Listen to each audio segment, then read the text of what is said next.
We're at our storage and test facility. Let's see what we're rolling out this episode. Last year we had a 2020 Toyota Supra with dull gray paint. No one noticed it. This week we get a nice bright yellow 2021 model. I like this color. At least people will see you. There are some improvements listed for the 2021 model year. The suspension has been given a working over for better performance and ride. Improved steering, they say. Also, there's a 4-cylinder version coming out instead of just the 6-cylinder. We'll talk about that in a minute. In addition to the Toyota Supra, we tested 2 other Asian rice burners. This 2021 Honda Civic Type R and its recent competitor, the 2021 Hyundai Veloster N. Both high-performance turbo engines. We'll have a link for those videos at the end of the Supra video. Just go to the end, click and watch. It gives you 3 videos for the price of 0, free. Also coming in 2021, in addition to the 8-speed automatic transmission we see here, a 6-speed manual will be due for those who like to shift for themselves. If you like to shift for yourself on the 8-speed automatic, there are paddle shifters on the steering wheel where they belong, not on the steering column like some of the Europeans do, which is the wrong place to put them. On the steering wheel, it can always be reached regardless of the steering wheel position, which is why they're better. And I'm told the info screen is a bit wider, up from 6.5 to 8.8 inches. Still a bit too small, but it's a small car, so I guess we can't complain too much. The first thing we want to do when we get a vehicle is check to see if there's a spare tire, and no, there is not. No surprise. I see we still get that slick carpeting on the cargo floor, which I don't like because it allows gear to slide all over the place. A rubber mat would be better. Guess you have to do that on your own. And you won't have the nice Supra emblem on the aftermarket mat either. And these are pretty fancy looking headlights. I think I count 6 bulbs. We'll take these out in the dark and see how they perform, and we'll do that right now. And it's dark enough. Let's see what these lights do. Here we have the low beams, only well 100 feet away, very bright, but the right height, very, very low. High beams more than adequate. Here we have the high beams on a building 300 feet away. Very bright, good white spread, but the low beam cutoff is very sharp, especially on the left. I'd say about halfway on the right and around a third on the left. This might be okay for city driving, but on backcountry roads, this might be an issue. Might have to use your high beams all the time. And here's what the rear view camera looks like in the dark. Tiny, but it works. If you read the automotive publications, they tell you the biggest change for 2021 is a horsepower increase. For 2020, it was rated 335 ponies, and now 382. They could be a bit on the misleading side. This is a BMW designed engine. In 2020, they put it in their Z4 sports car, rated at 382 horsepower, while the Toyota, with the exact same engine, rated at 335, and it caused a lot of confusion among buyers, thinking they were getting cheated out of horsepower, even though it was the exact same engine. So for 2021, they're both rated at 382 horsepower. Now, whether it means it's actually an increase in horsepower or increase in ratings, that's debatable. I guess we'll get the real story later on in the year as they start producing more off the assembly line, and we'll get more PR stuff from the factory. But either way, this is a very powerful engine, and the car is very quick. If you don't need to go 0 to 60 in under 4 seconds, the 4-cylinder 255 horsepower BMW engine might do you. I'm told that's just over 5 seconds on 0 to 60. Fuel economy on the 4-banger, we 25 to 32 mpg. On this inline 6, 22 to 30 mpg. Aside from the slick carpeting in the cargo bay, there are 2 things I do not like about the Supra. Let's get that out of the way. Number 1, the fake air scoops here and here, which is really embarrassing. I mean, come on. And my biggest gripe, the rocker panels under the doors are extremely wide, some of the widest I've ever seen. And what happens, all the dirt, snow, and sleet builds up on here, gets on your pants when you get in and out. So if you live somewhere where the weather's pretty bad, better carry some paper towels around and keep this wiped off. And yes, getting in and out is a pain in the butt, but I'm not going to complain about that because it's a sports car. We're not Consumer Reports here. Once you're in, you don't want to get out anyway. For the shifter, we get the BMW swizzle stick. Easy to use when you know how. If you give this car to Grandma to go to church on Sundays, she's never going to figure it out.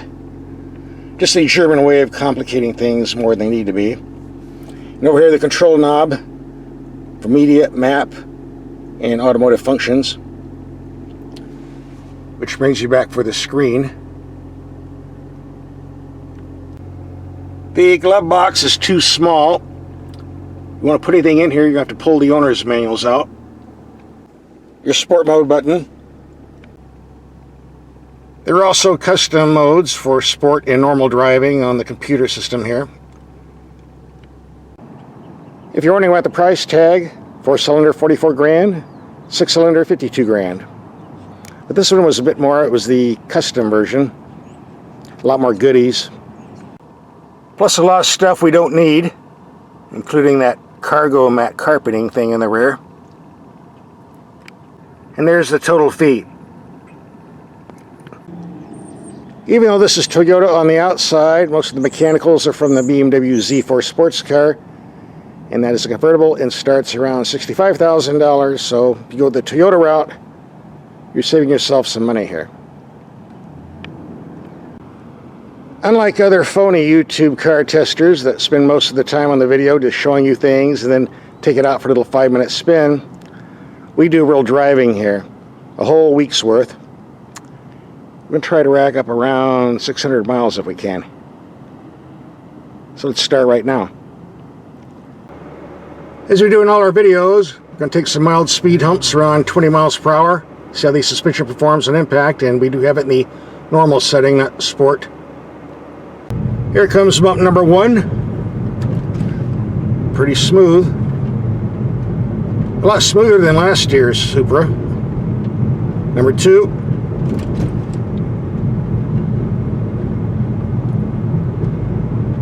Number 3. And the nasty one. Hang on. Wow. Yes, definitely far smoother than last year. The power steering has no feel at all. That's quick enough, so I guess we won't complain too much. Feels an awful lot like a BMW steering system. Wonder why that would be. Let me give you some free advice. If you're going to get a car this small, get a bright color so people can see you, like yellow or bright red, not dull silver or black, because big vehicles like this here will not see you. It'll come in your lane and crush you. And you don't want that, right? That's why I really love this yellow color. Plus it looks good too, I think. Or with this yellow paint job, I could always get a job with Truly Nolan. Just put some rabbit ears and a tail on there. I'll be all hooked up. I bet the Supra would look real cool with the mouse ears on top and the little mouse face on the front. What do you think? We're going to take this vehicle on a highway trip, see what type of fuel economy we get. Reset to 0. This 2021 Supra is definitely more comfortable to drive than the 2020 model I had. If you keep it out of the sport mode, of course. But I find the steering to be a bit twitchy, a little bit too sensitive regardless of the mode. You really have to pay attention to what you're doing. Keep your hands on the wheel. End of the line, we'll pull over and see what the fuel economy readings are. 38 miles, averaging 71.5 miles per hour, 29.6 mpg. That's about right.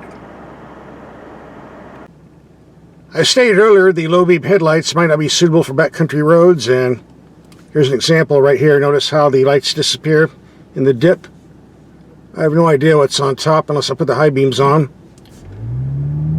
Could be an elephant on top of the hill there, and I wouldn't know.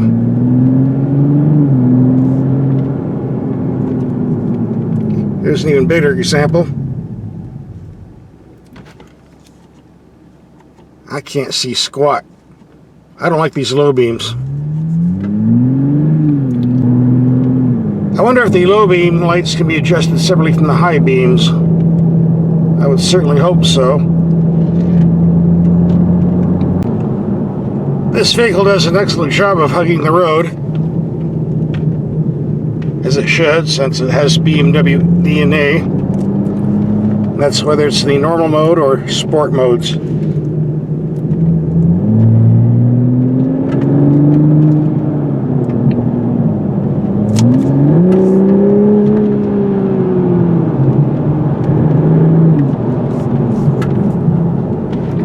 This is a true sports car, not an imitation.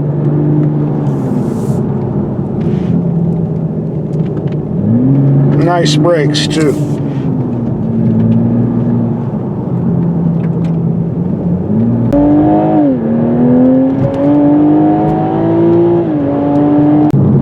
This is not a road you should be driving on at night unless you have a good car and know what you're doing.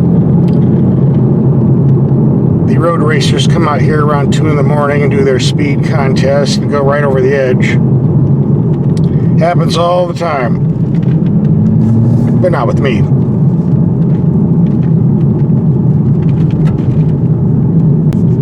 It's on roads like this where you appreciate having paddle shifters on the steering wheel, where they can be reached when taking corners like this, versus having them on the steering column like the Italians do, where they cannot be reached on roads like this. That's why they belong on the steering wheel.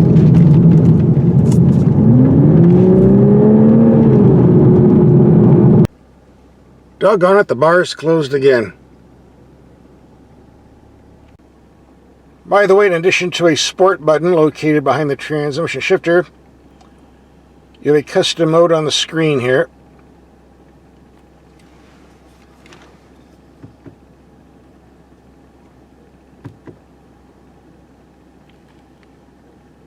For the personal touch.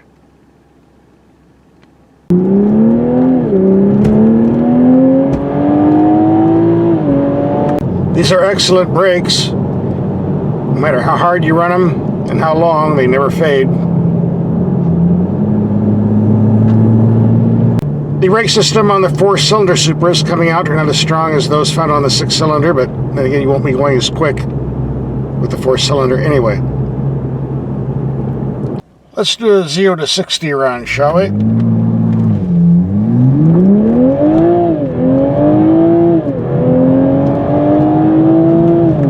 There's the speedometer, by the way, not in the middle. 1, 2, 3.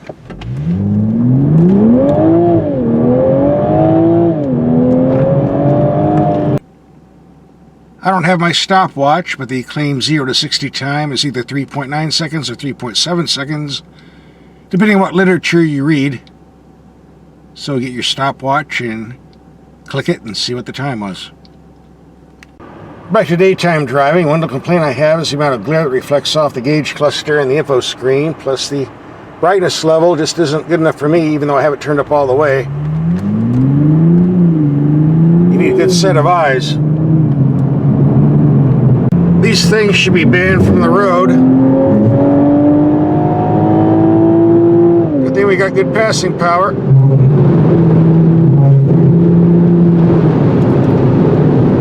Yep, any 3-day holiday weekend on Winnebago should be banned. Get them off the road. That's what I say.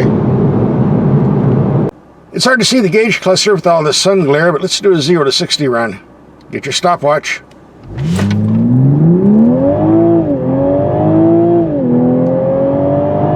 Again.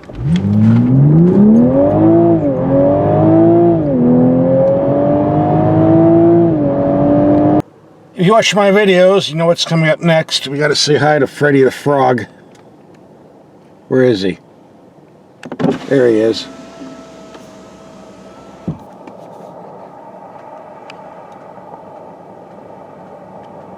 We'll get closer, but somebody's parked in my spot. They're looking at Freddy the Frog too for good luck. Oh well, we said hello to the frog, that's all that matters. Doesn't matter what angle we're doing it at, so let's get back on the road. This 6-cylinder engine's definitely got guts.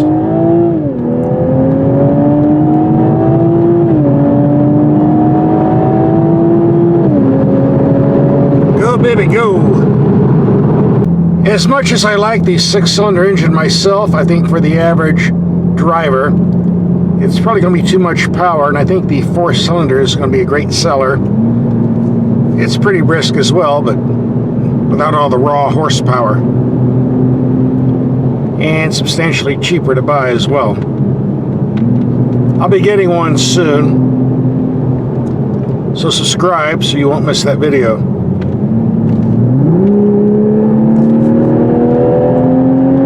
In the meantime, I'm going to enjoy the 6-cylinder. Because I want the extra power.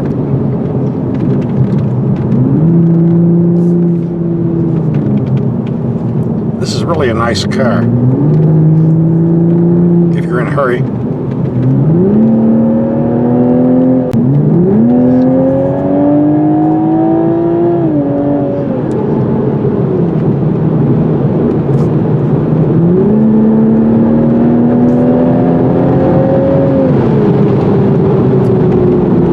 Yes, sirree, this is a true performance car. Not an imitation.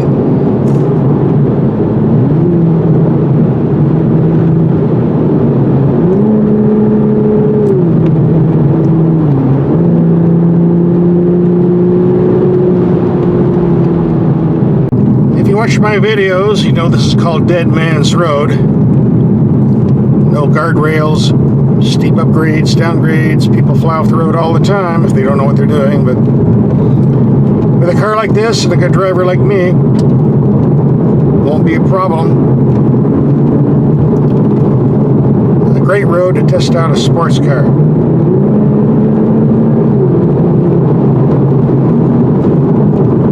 Until you run into a tourist driving 20 miles per hour, then we'll pass him soon enough. It won't be hard. That's some hard driving we've been doing, so time to pull over and take a little rest. In the meantime, what's my take on the Supra after a week of driving? Well, if you want something quick, the 6-cylinder certainly does the job. 0 to 60 time under 4 seconds, quarter-mile time in low 12s.